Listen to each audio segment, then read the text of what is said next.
Hello everyone. In this task, I will be helping you to recall some important things that you have previously studied about cell signaling.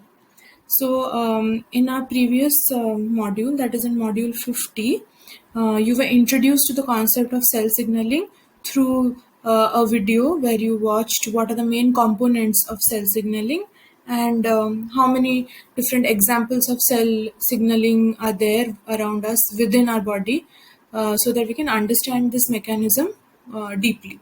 So, we are here to review and again connect this new knowledge piece with what we already understand. In this unit, we have been studying about the cell membrane structure, and if you're looking at this short animation that is running on the screen right now, it shows that the cell signaling is a major function which is occurring on the lipid bilayer or across the lipid bilayer of the cell's surface membrane. So cell surfaces not only maintain the shape of the cells and allow only specific things to enter or exit, they also uh, form the site through which cells communicate with each other. So the idea of introducing cell signaling in this unit was to look at it as one of the major functions of cell membrane. Had on the screen right now are certain important components that you are seeing, which are helping cells to bring new information to the cytoplasm. So one over here shows different types of ligands, as you have previously studied. Ligands are chemical molecules which are released by cells which want to send a signal, and then when they are released, the signal, the ligands will be always in a state of random kinetic energy, and whichever nearby neighboring cells receptor is so these purple color structures are the membrane proteins, which are the receptors. You can see that they have to be complementary to the ligand.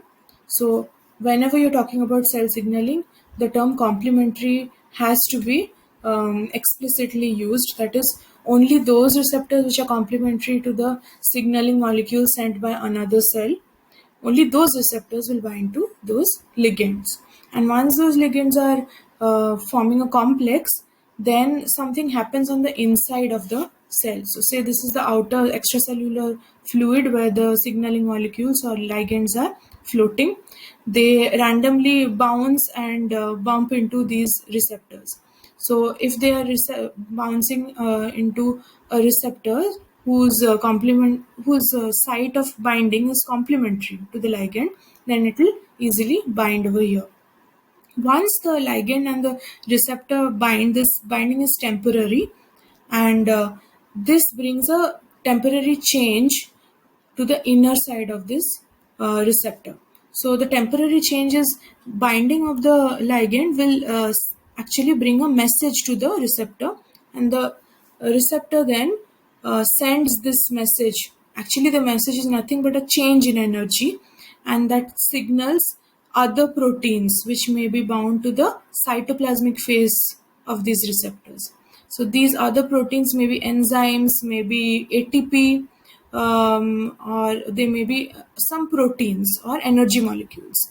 ATP is not a protein, it is a nucleotide type of chemical molecule which, when breaks down, gives out energy. So you're seeing that binding of the ligand with the receptor is initiating a trigger or is sending a message or a stimulus, because of which the second molecule which is in the inside, we call it the messenger, it gets activated. Sometimes this messenger is an enzyme. Once it is activated, it will start catalysis, means it will start converting solute, its substrate, to product. That product may be another enzyme, and then it will initiate another set of reaction. So basically, just a message coming in the form of ligand and binding to the receptor is passing information or signals from the outside to the inside of the cell. This pathway uh, leads to a series of reactions. So we call them as cascades of reaction, and ultimately that cascade of reaction will either lead to expression of certain genes in your nucleus, means some genes will be coded and proteins will be formed, or other cellular functions will get started by this signal. We also call this cell to cell communication and cell signaling as a signal transduction pathway, because it begins with reception, that is, the ligand binds with the receptor on the cell surface. The next step that happens is passing the message to the inside of the cell or towards the cytoplasm.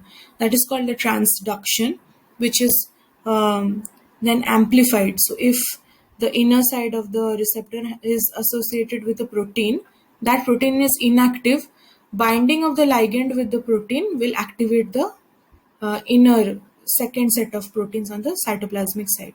When they get activated, they will activate other molecules like them. So here we say the signal is getting amplified, means one receptor ligand complex is leading to activation of multiple numbers of second set of proteins or messengers in the inside of the cytoplasm.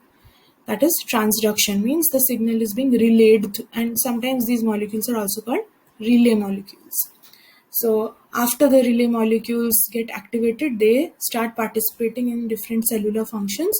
Sometimes they will also go and bind to the nuclear envelope, and that will stimulate the DNA to start producing RNA. And then we will study in Unit 6 about what happens when DNA produces RNA by transcription and how proteins are synthesized when DNA gets stimulated like this. Ultimately, that will lead to a specific cellular pathway. In this video, you are going to take a quick overview of main features of cell-to-cell communication. So when we say cell signaling, it is nothing but one cell trying to communicate with its neighboring cells for certain important functions. Okay. The second thing is the communication that happens is regulated and it is modulated by cellular functions. If the cell needs to do the a signaling pathway between the target cell and the signal producing cell. And lastly, it occurs in all types of cells, prokaryotes as well as eukaryotes. Now let us look at the principle which I already told you briefly in the previous slide. Three main steps happen in cell signaling or cell-to-cell communication, that is binding of ligand with the receptor, then passing the message to the inside of the cell, that is transduction. This is where the relay molecules or the messengers receive the signal from the receptor, and then the relay molecules will start a chain of reactions, cascade of reaction, which will lead to cellular response.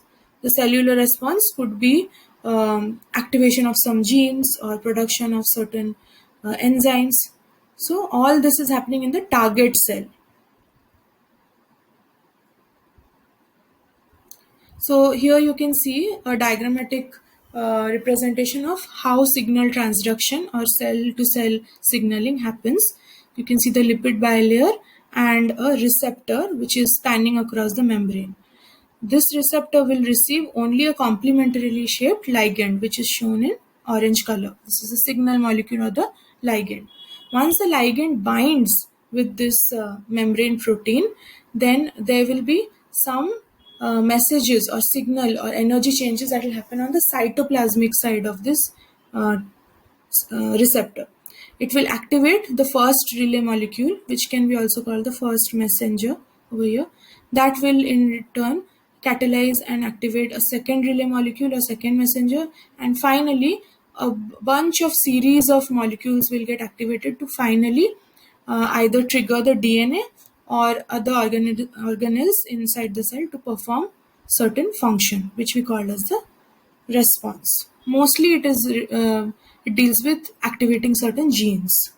This is an overview of the cell signaling pathway. Then I thought we should also discuss the answers that were there in our introduction to cell signaling in module 50. So on screen I have highlighted the answers to the multiple choice questions from your previous task. You can take a look. This is question number 3 and 4. question was a repeat of the previous one, so we can skip it. The last question was, a cell releases chemical signals to its surrounding space in order to communicate with neighboring cells. Which of the following must occur for communication to be successful? So the first statement says chemical signal must bind to hormones on the neighboring cell. Here we need to be very careful that hormones themselves are signals who bind to receptors of different cells and they initiate a signal transduction pathway. So A will not be our answer. The second option is the same chemical signal must be produced within the neighboring cells. So it is not true for all cells. Neighboring cells must be able to absorb the chemicals through diffusion. Now we know that the ligand or the signal molecule does not diffuse into the target cell. It always binds to a receptor and stays there and initiates or stimulates changes on the cytoplasmic side of the receptor. So C is wrong. Absorption of signaling molecules do not happen. Finally, it says the neighboring cells must have the right receptor to receive the signal. Here comes the point about complementary nature. So if your target cell doesn't have a receptor which is complementary to the ligand will not attach to the receptor and will not trigger or stimulate a signal transduction pathway. So no response will happen in the cell. So answer is D. With this, I complete my overview of cell recognition. The next thing that you will be doing is clicking on the images attached and reading through the theory about cell-to-cell communication and cell signaling that is there in your Mary Jones textbook. So I have taken snips of that. Please read them carefully, and there are some examples which are very important. The diagrams given are important. Try to understand the illustrations and answer the questions that come up in between your reading. Thank you.